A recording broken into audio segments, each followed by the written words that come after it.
తల్లి, బిడ్డ, అక్క, చెల్లి, అన్న, తమ్ముడు, అత్త, మామ, ఆస్తి, పాస్తి, అంతస్తు అంటూ ప్రతి జీవిని మరి శరీరంలో ఇరికిస్తావు. మృత్యువు అన్న చిన్న స్పర్శతో బంధాలను తెంపేస్తావు. మీకు మీరే సాటి లీలామయ.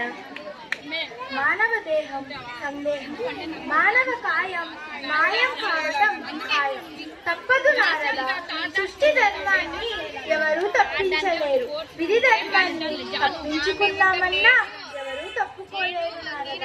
మాయా లోకమున బతుకుతున్న మానవుడు బయటపడాలంటే భక్తి ఒకటే మార్గం.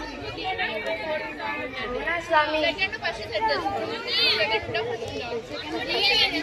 నాయనల్లారా, కులం మతం తీర్చులాడక తల్లి బిడ్డల వలె ఒకరికొకరు సహాయం చేసుకుంటూ జీవించండి.